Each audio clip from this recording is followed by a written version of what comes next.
ti shëndrojmë këto dijet Kur'anit dhe dijet pejgamberit sallallahu alajhi wasallam që ne i mësojna në ushqim. Merë si ushqim, ushqeu me ta, si kërbukën çka e ha.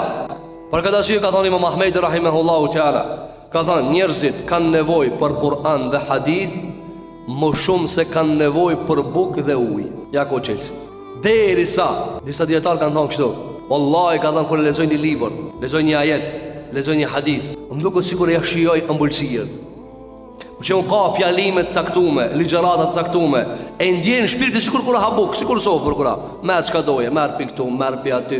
E qfar i shion. Kështu duhet edhe ilmi me e shiju. Leje që e shion, ka thonë pastaj ajo shkon edhe mbëhet fuqi.